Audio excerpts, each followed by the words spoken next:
மைக்கிற அடுத்த சக்தி அபிஷேகம்.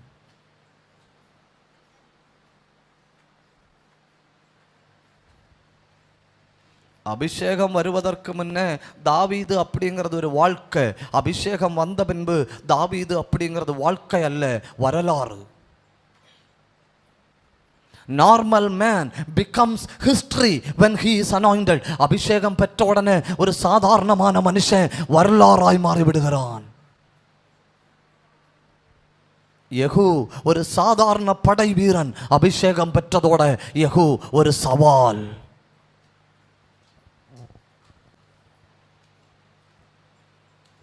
இன்னைக்கு கேட்கணும், நீங்கள் இன்னைக்கு இந்த கூடாரத்தில் வச்சு கேட்கணும், என்ன வீட்டுக்கு விடுவதற்கு முன்னே என்ன அபிஷேகம் பண்ணி அனுப்பும் ஆண்டவரேன்னு கேட்கணும். பாத்திரம் திறந்து வச்சு தண்ணி ஊற்றுவதை போல பரலோகத்தின் பாத்திரம் திறந்திருக்கு.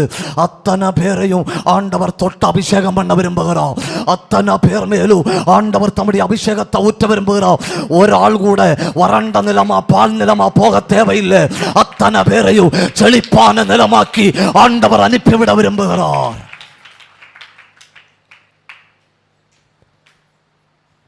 அபிஷேகம் உள்ள இருந்து தேவையில்லாமல் வளர்ந்து வருகிற களைகள் உண்டு இல்லையா, அந்த களைகள் எல்லாம் சுட்டரிக்கும். அபிஷேகம் சுட்டரிக்கும், எரிக்கும். அதை வளர விடாம அந்த களை, அந்த தேவ பிரியம் இல்லாது உள்ள இருந்து தலை காட்டின உடனே அது எரிய தொடங்கும். அதாக்கும் தேவ பிரசன்னம்.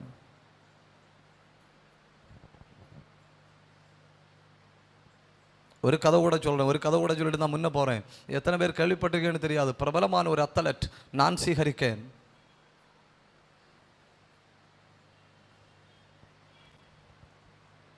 நான்சி ஹரிகேன் அப்படிங்கிற பெண்மணி அந்த ட்ரிபிள் ஜம்ப், அது தமிழில் என்னன்னு எனக்கு தெரியாது, அந்த 3 தடவை சாடுவாங்க இல்லையா, அது நீளம் தாண்டுதலா ஏதோ ஒன்று சொல்லுவனும்.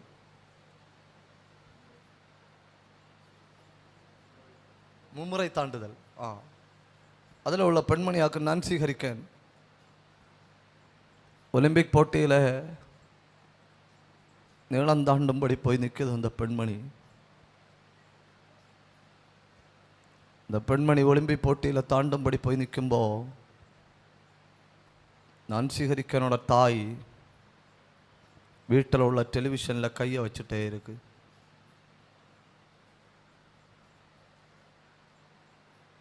நான்சி ஹரிகேனோட தாய்க்கு கண்ணு தெரியாது. அதனால தன் மகள் தாண்டதை கண்டுபிடிக்க முடியாது. கை வச்சுட்டு இருக்க அந்த தாய் கை வச்சுட்டு இருக்கும்போ தன் மகள் நீளம் தாண்டது தாயாருடைய இருதயத்தில் கேட்கும், என் மக தாண்டா.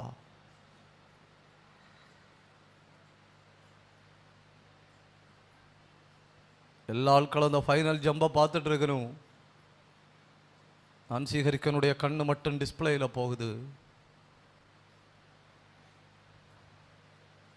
நெஞ்சில கை வச்சுட்டு நான்சி ஹரிகேன் சொல்றா, மை மதர்.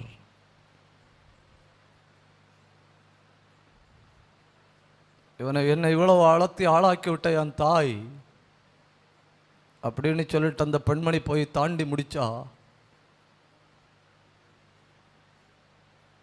பதக்கத்தை கையில் வாங்கினா. பதக்கத்தை கையில் வாங்கினோன்னு ஆட்கள் கேட்குறான், what to you want to say, இப்போ என்ன சொல்ல விரும்புகிறீங்க?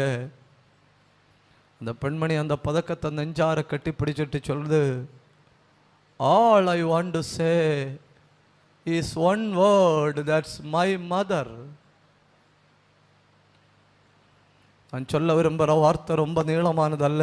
நான் சொல்ல விரும்புகிற வார்த்தை ஒற்ற வார்த்தை, என் தாய். இந்த தாயாருடைய கை டிவியில் இருக்கு. தாயாருடைய நெஞ்சு உடஞ்சு கண்ணில் இருந்து கண்ணீர் வருது. கண்ணு தெரியாத தாய் தன் பிள்ளை எவ்வளோ உயரத்தில் பார்க்குறாங்க தெரியுமா? உலகம் கண்டதில் மிகப்பெரிய உயரத்தில் அந்த தாய் நான்சி ஹரிகேனை பார்க்கும்போ அங்கே நிற்கிற பெண்மணி சொல்லுது, நான் சொல்ல விரும்புகிறதெல்லாம் ஏன் அம்மா. தாயாருடைய இருதயம் தன் உச்சிக்குள்ளே போய் கண்ணில் இருந்து நதி போல கண்ணீர் வருது. என்ன பயங்கரம் இல்லையா? பெற்ற பிள்ளைகளுக்கும் பெற்றோருக்கும் உள்ள உறவு அது கடந்த காலங்களில் பயங்கரமாக இருந்து நிகழ்காலத்தில் ரொம்ப மோசமாக இருக்குது. ரொம்ப மதிக்க பழகிக்கிடணும், ரொம்ப மதிக்க பழகிக்கிடணும். பெற்றோருக்கு மட்டும் அந்த ஸ்தானத்தில் வச்சு பார்க்க தேடி பார்த்தாலும் உலகத்தில் யாரையும் கிடைக்க முடியாது. அதனாலே ஆக்கும் பெற்றோர் விசித்திரமா விசித்திர வினோதமா உங்களை பெற்றோர்.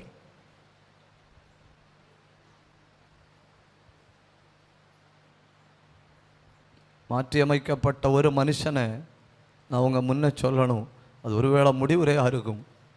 அதை முன்னே சொல்லிட்டு நாம் எழும்பி நிற்கணும். எழும்பி நின்று நாம் ஒரு 5 நிமிஷம் ஆண்டவரை ஆராதிக்கணும். அப்புறம் நாம் நிறைவு செய்யலாம்.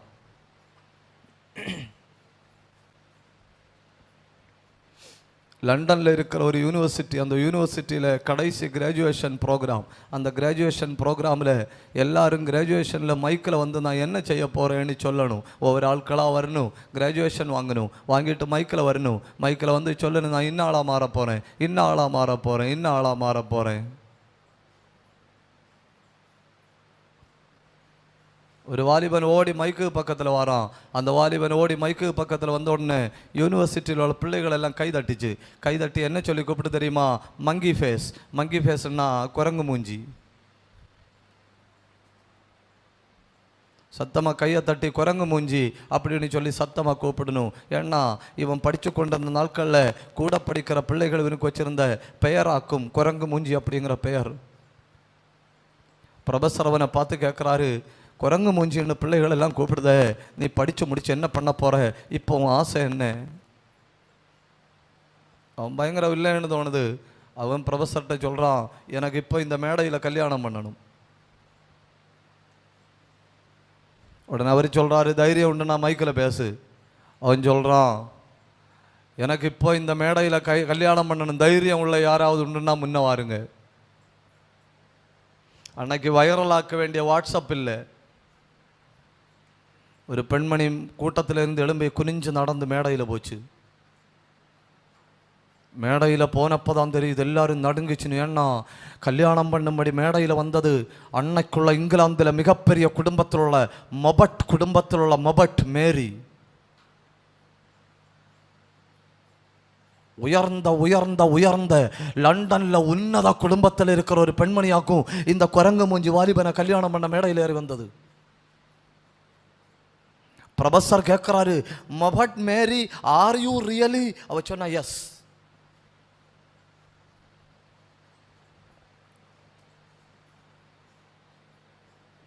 கல்யாணம் பண்ண வாலிபன் தயாராக இருக்கிறான். இந்த பெண்மணி கையை சூண்டி ஒரு கேள்வி கேட்குது, ஆமாம் நீ மேடையில் நின்று கல்யாணம் பண்ணலான்னு சவால் விட்டிய, கல்யாணம் பண்ண பிறகு நீ என்ன பண்ண போற? அவன் அந்த மேடையில் நின்று சொல்கிறான், கல்யாணம் பண்ணி முடிஞ்ச உடனே இதே யூனிவர்சிட்டியிலேருந்து கிளம்பி நான் ஆப்பிரிக்காவுக்கு போக போகிறேன், வர தயாரா? அந்த பெண்மணி உடனே சொல்லிச்சு, என் அப்பாவும் அம்மாவும் ஆப்பிரிக்காவில் ஊழியம் செய்தவர்கள், ஆப்பிரிக்காவில் ஊழியம் செய்கிறதாவும் ஆசைன்னா இப்போவே கல்யாணம் பண்ணலாம். அந்த வாலிபா அந்த பெண்மணியை கல்யாணம் பண்ணிட்டு ஆப்பிரிக்காவுக்கு போச்சுனும். ஒரு குழந்தை பிறந்து செத்து போச்சு, அடுத்தொரு குழந்தை பிறந்து செத்து போச்சு, அடுத்தொரு குழந்தை பிறந்து செத்து போச்சு. பெற்றெடுத்த பிள்ளைகளை பெற்றோரே கையால் குழி தோண்டி அடக்கம் பண்ணுகிற கொடிய நிலை.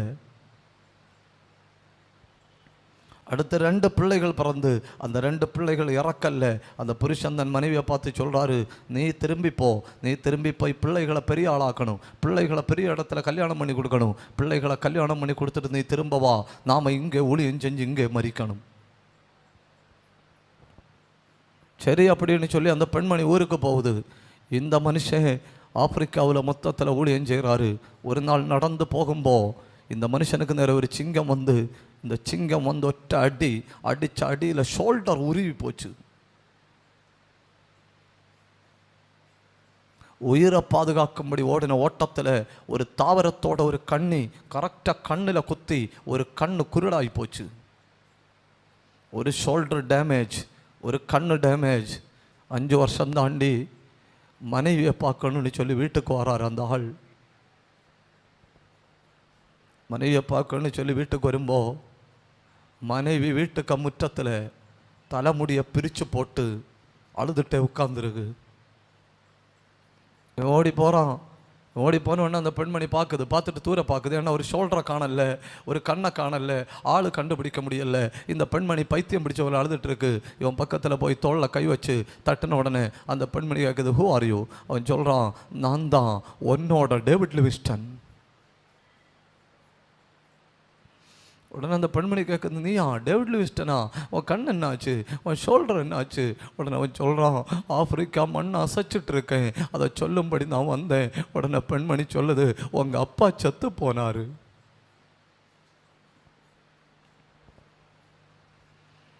ரெண்டு பேரும் எழும்பி எந்த யூனிவர்சிட்டியில் கல்யாணம் பண்ணி இறங்கி போச்சனுமோ அதே யூனிவர்சிட்டியில் சாட்சி சொல்ல எழும்பி நிற்கணும். ரெண்டு பேரும் சாட்சி சொல்ல எழும்பி நிற்கும்போ டேவிட் லிவிங்ஸ்டனையும் மொபட் மேரியையும் காணும்படி வந்தவர்கள் எத்தனை பேர் தெரியுமா?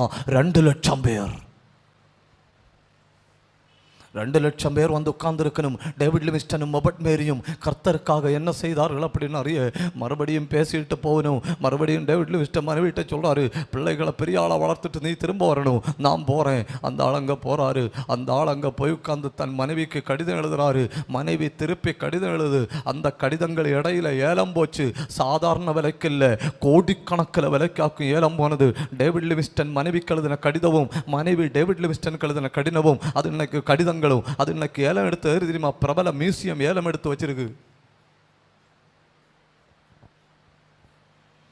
பிள்ளைகளை பெரிய இடத்துல ஆக்கிட்டு நான் வேகமா முடிக்கிறேன். மனைவி புருஷன் ஊழியம் செய்கிற இடத்துக்கு ஆப்பிரிக்காவுக்கு போகுது. ஆப்பிரிக்காவில் போன அன்னைக்கு டேவிட் லிவிங்ஸ்டனுடைய மனைவிக்கு காய்ச்சல். ஜெபம் பண்ணி பார்க்குறாரு. ஆப்பிரிக்காவில் என்னெல்லாம் செய்ய முடியுமோ எல்லாம் செஞ்சு பார்க்குறாரு. ஒன்றும் ஒர்க் ஆகல. மனைவி இறந்து போச்சு. சொந்த மனைவியை குழி தோண்டி புதைச்சிட்டு அந்த கல்லறைக்கு மேலே உட்காந்து டேவிட் லிவிங்ஸ்டன் பண்ண நிஜமாக என்ன தெரியுமா? சில சூழ்நிலைகள் என்ன குளிர பண்ணுது, அப்பா என்ன மறுபடியும் அனலாக்கும். அந்த கல்லறையிலிருந்து எழும்பி மறுபடியும் டேவிட் லிவிங்ஸ்டன் சவுத் ஆப்பிரிக்காவில் ஒரு சூறாவளி காற்றப்போல் ஊழியம் செய்யும்போ கடைசியில் உடம்பெல்லாம் பலவீனப்பட்டு போச்சு. கூட நிற்கிற 2 பேர்கிட்ட சொன்னார், நான் இன்னும் எழும்போது நடக்க ஊழியம் செய்ய முடியாது, நான் ஒரு சேரில் உட்காந்துருப்பேன், நீங்கள் என்னை பிடிச்சு கொண்டு போய் ஒரு இடத்துல உட்கார வைக்கணும், நான் அங்கே உட்காந்து பேசுவேன், பேசி முடித்த உடனே நீங்கள் தூக்கி அடுத்த இடத்துல கொண்டு உட்கார வைக்கணும், நான் அங்கே உட்காந்து பேசுவேன், முடித்த உடனே அடுத்த இடத்துல தூக்கி உட்கார வைக்கணும், அங்கே பேசுவேன் அப்படின்னு சொல்லி அவர் நடந்து உட்காந்து பேசுறாரு. ஒரு தடவை பிரசங்கம் பண்ணிட்டு இருக்கிறாரு. உடம்புல வேதனை தாங்க முடியல. வீட்டில் வந்து பார்த்தா உடம்புக்கு போட வேண்டிய மெடிசனை பிள்ளைகள் விளையாட்டா எடுத்து ஆற்றில் போட்டிருக்கு. உடனே முழங்கால ஆண்டவர்கிட்ட சொல்கிறாரு, ஆண்டவரே என் மனைவிக்காக நான் ஜோம் பண்ணதில்லை, என் பிள்ளைகளுக்காக நான் ஜோம் பண்ணதில்லை, நான் யாருக்காகவும் தேவையில்லாத விண்ணப்பம் பண்ணதில்லை, இப்போ கேட்குறேன் 5 நிமிஷத்தில் எனக்கு அந்த மருந்து வேணும். கண்ணை மூடி கண்ணை திறக்கல்ல, கதவு தட்டுற சத்தம் கேட்குது. திறந்து பார்த்தா ஜெர்மனியிலேருந்து ஒரு ஆள் வாராரு. அந்த ஆள் சொல்கிறாரு, எனக்கு டேவிட் லிவிங்ஸ்டனை பார்க்கணும். உடனே இந்த ஆள் சொல்கிறாரு, நான் தான் டேவிட் லிவிங்ஸ்டன். உடனே அந்த ஆள் சொல்கிறாரு, உனக்கு தேவையான மருந்து தான் இருக்கு, எடுத்துக்கோ. எடுத்து எறிஞ்சு 5 நிமிஷம் தான் ஆச்சு. ஆனால் பரலோகத்தின் தேவன் மருந்த 5 மாதத்துக்கு முன்னே கப்பலில் கொடுத்து அனுப்பியிருக்கு. கை உயர்த்தி ஒரு அல்லேலூயா சொல்லுங்க. ஒரு தடவை பிரசங்கம் பண்ண போகிறாரு. கிட்டத்தட்ட முடிவில் வந்துட்டேன்னு நினைக்கிறேன். ஒரு தடவை பிரசங்கம் பண்ண போகிறாரு. சேரில் உட்காந்து பேச முடியல. கூட இருக்கிற ஆட்கள்கிட்ட சொல்கிறாரு, இன்றைக்கி பேச விரும்பல, என்ன ரூமில் கொண்டு போங்க. தூக்கி எடுத்து வேகமாக ரூமில் கொண்டு போச்சினும். ரூமில் கொண்டு போய் இவரை கட்டில் துணி போட்டு இவரை படுக்க வச்சினும். படுக்க வச்ச உடனே சொல்கிறாரு, நான் படுக்க விரும்பல, என்னை 2 தோளில் தூக்கி முழங்காலில் உட்கார வைங்க. 2 பேரும் சேர்ந்ததே buckled himself and made him to kneel down. அவங்க 2 பேரும் சேர்ந்தவரை தோளில் தூக்கி அப்படி முழங்காலில் உட்கார வைக்கணும். டேவிட் லிவிங்ஸ்டன் முழங்கால நிற்கிறாரு. முழங்கால நின்ன உடனே ஜெபிக்க தொடங்குறாரு. 2 பேரும் பக்கத்தில் நின்று பார்த்துட்டு இருக்கணும். பார்த்துட்டு அவங்களுக்கு தோணுது, இவ்வளவு பயங்கரமாக டேவிட் லிவிங்ஸ்டன் கர்த்தரோட பேசுகிற நம்ம எதுக்கு கவனிக்கணும் அப்படின்னு சொல்லி அவங்க வெளியே நிற்கணும். அவர் பேசட்டும் அப்படின்னு சொல்லி வெளியே நிற்கணும். 1 மணி நேரம் ஆச்சு, ஜெபம் முடியல. 2 மணி நேரம் ஆச்சு, ஜெபம் முடியல. 3 மணி நேரம் ஆச்சு, ஜெபம் முடியல. 5 மணி நேரம் ஆச்சு, ஜெபம் முடியல. முழங்கால நின்று ஜெபம் பண்ணிட்டு இருக்கும்போ ஆப்பிரிக்காவினுடைய மந்திரி டேவிட் லிவிங்ஸ்டனை பார்க்க வராரு. பார்க்க வந்து வெளியே நிற்கிறாரு. வெளியே நின்றுட்டு சொல்கிறாரு, ஆப்பிரிக்காவினுடைய அரசாங்கம் டேவிட் லிவிங்ஸ்டனுடைய ஊழியத்தில் கைகோர்க்க விரும்புது. அவருக்காக எதையும் செய்ய அரசாங்கம் தயாராக இருக்குது. அதை சொல்லும்படி பிரதிநிதியை என்ன அனுப்பியிருக்கு. இந்த வார்த்தையை நான் உடனே டேவிட் லிவிங்ஸ்டன்கிட்ட சொல்லணும் அப்படின்னு சொல்லணும். அவங்க சொல்லிச்சுன்னு, இப்போ டேவிட் லிவிங்ஸ்டனை கூப்பிட முடியாது, அவர் ரொம்ப முக்கியமான ஒரு ஆளிடத்தில் பேசிகிட்டு இருக்கிறாரு. யாரும் கூப்பிடல. 1 மணி நேரம் கூட ஆகியாச்சு. அந்த மந்திரி வெளியே நிற்கிறாரு. 2 பேரும் மனசில் நினச்சனும், இப்படி இவர் உட்காந்து ஜோம் பண்ணி பலவீனப்படுவாரோன்னு நினச்சி 2 பேரும் சேர்ந்து ரூமுக்குள்ளே போச்சனும். ரூமுக்குள்ளே போனால் இவர் சொல்லிட்டுண்டு, நான் ஜோம் பண்ண உட்கார்ந்துருந்தா என்னை யாரும் கூப்பிடக்கூடாது. நான் தூங்கிட்டு இருக்கும்போ என்னை கூப்பிடணும்னா சுவான்னு கூப்பிடணும். சுவான்னு கூப்பிட்டா நான் உடனே எழும்புவேன். சுவான்னா அண்ணா அப்படின்னு கூப்பிடணும். சுவான்னு கூப்பிட்டு நான் எழும்பலைன்னா என்னை வான்னான்னு கூப்பிடணும். வான்னான்னா பெரிய அண்ணா அப்படி கூப்பிடணும். நான் சாடி எழும்புவேன் அப்படின்னு சொல்லிட்டுண்டு. இவர் முழங்கால நின்று ஆவியில் நிரம்பி இருக்கிறாரு. இவங்க 2 பேரும் பக்கத்தில் போய் தோளை தட்டிச்சுனும். தோளை தட்டிட்டு சுவா அப்படின்னு கூப்பிட்டுனும், பதில் இல்லை. தோளை தட்டிட்டு வான்னா அப்படின்னு கூப்பிட்டுனும், பதில் இல்லை. கடைசியில் 2 பேரும் கண்ணீரோட கூப்பிடணும், வான்னா, பதில் இல்லை. 2 பேரும் தோளில் கை வச்சனும். டேவிட் லிவிங்ஸ்டனுடைய சரீரம் அந்த 2 கைகளிலேயும் சாய்ந்தது. எப்படி டேவிட் லிவிங்ஸ்டன் உயிரை விட்டார் தெரியுமா? முழங்கால நின்னபடி உயிரை விட்டார். டேவிட் லிவிங்ஸ்டன் மரிச்சு போனார் அப்படிங்கிற செய்தி இவங்க வெளியே வந்து சொல்றது மந்திரி இடத்துல ஆகும். மந்திரி இடத்துல சொல்லணும். அவர் உடனே அரசாங்கத்திடத்தில் போறாரு. அரசாங்கம் உடனே தீர்மானம் பண்ணது, டேவிட் லிவிங்ஸ்டனுடைய சரீரத்தை ராஜ மரியாதையோடு அடக்கம் பண்ணணும். உடனே இங்கிலாந்து அரசாங்கம் சொல்லுது, எங்க டேவிட் லிவிங்ஸ்டனுடைய சரீரத்தை நாங்கள் தர முடியாது. ஆப்பிரிக்கா சொல்லுது, நாங்கள் தர முடியாது. இங்கிலாந்து சொல்லுது, நாங்கள் தர முடியாது. கடைசியில் 2 ராஜ்யங்கள் கூடி அந்த மனுஷனுக்காக ஒரு பத்திரம் எழுதிச்சிடும். அந்த பத்திரத்தை என்ன பண்ணாங்க தெரியுமா? டேவிட் லிவிங்ஸ்டனுடைய சரீரத்தை 300 கிலோமீட்டர் சுமந்து கொண்டு போகணும். சுமந்து கொண்டு போய் பப்ளிக்கில் வச்சு டேவிட் லிவிங்ஸ்டனுடைய நெஞ்சை பிளக்கணும். டேவிட் லிவிங்ஸ்டனுடைய நெஞ்சை பிளந்து இருதயத்தை வெளியில் எடுத்து அரசாங்க மரியாதையோட ஆப்பிரிக்காவில் அடக்கம் பண்ணணும். அந்த சடலத்தை கொண்டு போய் அரசாங்க மரியாதையோட இங்கிலாந்தில் அடக்கம் பண்ணணும். என்ன பயங்கரம்! மாற்றி அமைக்கப்பட்ட ஒரு மனுஷனுடைய வாழ்வு. எல்லாரும் அப்படி ஒரு நிமிஷம் தேவ பிரசன்னத்தில் எழும்பி நிற்கலாம். எல்லாரும் தேவ சமூகத்தில் எழும்பி நிற்கலாம். இந்த கூட்டம் முடிந்து போவதற்குள்ள கர்த்தருடைய வல்லமை சிலரை தொட போகிறது. கர்த்தருடைய வல்லமை சிலரை தாக்க போகிறது. கர்த்தருடைய கரம் சிலர் மேல பாய போகிறது. எல்லாரும் வாயை திறந்து ஜபிக்கணும். எல்லாரும் வாயை திறந்து ஜபிக்கணும். இந்த ஆயுசை அற்புதமாய் மாற்றும்படி கர்த்தருடைய கையில் உங்க ஆயுசை தூக்கி கொடுங்க. தேவ கரத்தில் உங்க வாழ்க்கையை தூக்கி கொடுங்க. கர்த்தரதை ஆசீர்வாதமா மாற்றி திருப்பி தர போறாரு. கர்த்தரதை பயங்கரமா மாற்றி திருப்பி தர போறாரு. எல்லாரும் வாயை திறந்து ஜபிக்க தொடங்குங்க. வாயை திறந்து ஜபிக்க தொடங்க. இந்த பகல் இந்த கூட்டத்தில் வச்சு என்ன அபிஷேகம் பண்ணணும். இந்த பகல் இந்த கூட்டத்தில் வச்சு என் மேல வல்லமை இறங்கணும். கர்த்தருடைய கரம் என்ன தொடணும். வாயை திறந்து ஜபிங்க. வாயை திறந்து ஜபிங்க. எல்லாரும் ஜபிங்க. அந்தல் கபரபலபா அந்தல் பிரௌடபரபலபா உடபல் கபரபல சந்தரபலபா. ஹல்லேலூயா ஹல்லேலூயா. கிருபை பெற்ற தேவ பிள்ளைகள் கையை தட்டி சத்தம் உயர்த்தி வாயை திறந்து ஆவியில் நிரம்பி ஹல்லேலூயா. வல்லமை இறங்கி வரட்டும். வல்லமை இறங்கி வரட்டும். அபிஷேகம் இறங்கி வரட்டும். தேவ பிரசன்னம் இறங்கி வரட்டும். அக்கினி வந்து விழுகிறது. வல்லமை வந்து விழுகிறது. கர்த்தர் அநேகரை தொட்டு கொண்டிருக்கிறார். கர்த்தர் அநேகரை தொட்டு கொண்டிருக்கிறார். உங்களை மறுரூபப்படுத்த போறாரு. தேவ பிரசன்னம் உங்களை மாற்றி அமைக்க போகிறது. கர்த்தருடைய கை உங்க மேல நீட்டப்படுகிறது. கண்ணை மூடி பெற்றுக்கொள். இது கர்த்தருடைய வல்லமை. கண்ணை மூடி பெற்றுக்கொள். இது கர்த்தருடைய அபிஷேகம். நீ நிக்கிற இடத்துல கர்த்தர் உன்னை தொட்டு கொண்டிருக்கிறார். உடபதன பதல் பிரௌடபதன அல்க ரகந்தர சந்தர பலபா ரெந்தல் கனாதன. சத்தம் உயர்த்தி வல்லமை இறங்கட்டும். வல்ல